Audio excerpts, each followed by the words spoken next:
The high school alumni group chat started pinging in the dead of night.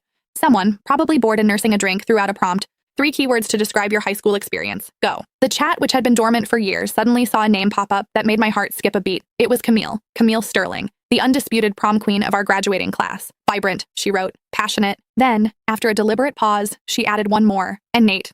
The chat exploded. Even after a decade, they were still the it couple of our high school's tragic lore, the rebellious, wealthy bad boy, and the ethereal, gentle honor student. They had loved each other with a raw, burning intensity that everyone envied, only for it to end in a messy, rain-soaked heartbreak the summer after graduation. Every person in that chat had been a witness to their epic saga, including me. I shifted my gaze to Nate, who was sleeping soundly beside me. The jagged edges of the boy I once knew had been smoothed over by time and tailoring. Nathaniel Vance was no longer the leather jacket-wearing delinquent. He was my husband. Distinguished, composed, and completely, utterly indifferent to me. That old thorn, the one I'd pushed deep into my skin years ago, began to throb with a dull, familiar ache. It seemed the onlookers were more invested in the ghost of their relationship than the actual people involved. Camille's Instagram says she's single, but Nate, does anyone actually know? He went dark after the breakup, dropped out of the loop completely. Now the only place I see him is on Bloomberg. Please, the man is a machine. No scandals, no tabloid shots, just work. There's no way he has a girlfriend. Makes sense. When you lose the love of your life that young, everyone else is just noise. Why did they actually break up anyway? Classic ego. She wanted to head to the Sorbonne. He was being a prick about it.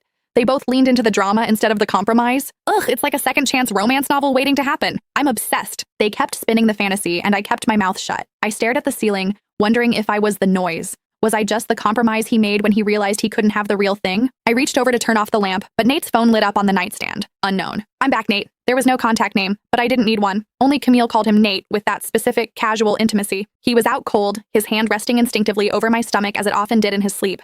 His wedding ring, cold against my skin through my silk nightgown, felt heavier than usual tonight. A wave of nausea hit me. My thumb hovered over his screen, wanting to delete the message before he could see it. I knew his passcode, 579579. It was a pattern on the keypad, a sequence I'd long convinced myself was a code for their names or some anniversary. I stared at the lock screen for 2 full minutes, my heart hammering against my ribs, before I finally set it down. Going through his phone felt beneath me. Besides, Nate didn't indulge me the way he'd indulged her. I remembered a day in 10th grade when Camille had been fuming because a freshman girl wouldn't stop texting him. Nate had just laughed, sliding his phone across the desk to her. "You jealous, babe?" He'd whispered, his eyes dancing. "I already blocked her, but go ahead, check the logs, delete anyone you don't like. I'm all yours." Thinking about it now kept the sleep away. I stayed awake until 7, when the light finally started to bleed through the curtains. Nate's internal clock was usually surgical. He was a man of routines: gym, shower, black coffee, office. But today he stayed in bed. He stared at his phone for a long time, his thumbs moving slowly as he typed. He didn't get up until 8. "Nate?" I called out as he stood by the dresser. "Yeah?" "The high school centennial is this weekend. Are you going?" We weren't the kind of couple that shared everything. We shared a bed, a mortgage, and a quiet life.